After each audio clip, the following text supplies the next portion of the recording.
Hey everybody, in this video I'm rolling with Kreston. He is a blue belt. He's been training for 3 or 4 years. He weighs 230 pounds, so I'm really gonna have to choose my battles. We had a very friendly roll. This is how we usually roll, very relaxed. We don't try to kill each other. We just want to learn and come back tomorrow and train again. We actually rolled for about 18 minutes, so I made a highlight with the parts that I thought would be most educational, and I really hope you enjoy it. So we just had a bit of a scramble. I ended up on top, and here I really want you to notice me keeping the spines crossed. So I'm really gonna be insisting on having my head across his body, and you can see the different types of movements that I'm doing. It's really just really small adjustments that make sure that I keep my head across. The more you practice on top with this concept in mind, the easier it's going to be, and you'll find more and more ways of doing it. Right now he's going to pick up my foot and he's going to start going for a leg lock, and this is really the time to do this. Hide your foot behind his leg. It's going to be hard for him to pull your leg through, and you're going to stay safe. Right now, let's take a look at playing bottom. So what I want to do is keep as many limbs between us. So my arm is in, and you're not going to see it very well, but my right knee is between us. So this means that when he goes for an attack, he's not going to have really good leverage to finish it, like right here. I just have too many things between us. Now you can see that he's not really comfortable with his control, and that's mostly because of my knee. He knows that. He's going to try to jump over my knee, but that's exactly where he lost the cross, and that was the opportunity to sweep him.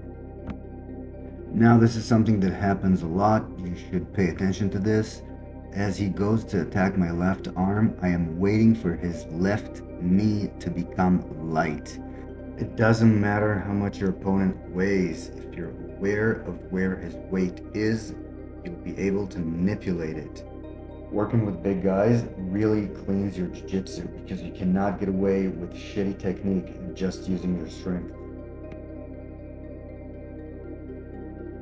And right now you're gonna see me try to go for an armbar. I'm gonna fail at getting the armbar, but I will take a scissor choke. What is a scissor choke? I found a good video explaining it, and I'm gonna write it down in the description. So right now I already have it, and I'm just working it really slowly, try not to hurt him, and there he taps. So right now you're gonna see one of my favorite armbar attacks.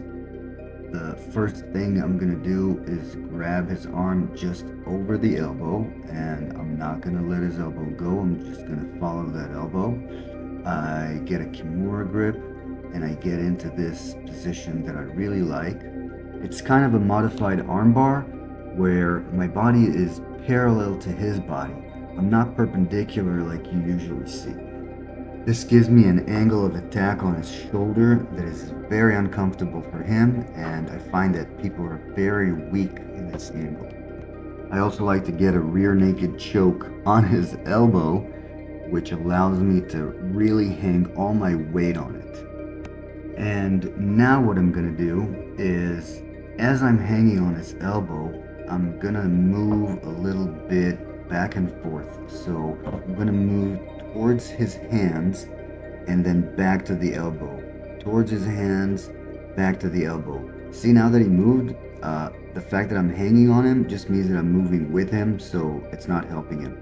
And now I'm moving towards the hands. It really creates great pressure on his hands, and there it goes, and he taps. So a big thank you to Kreston for being an awesome training partner, and I hope you all enjoyed the video. Let me know if there's anything special that you want me to do a deep dive on, and I'll see you in the next video.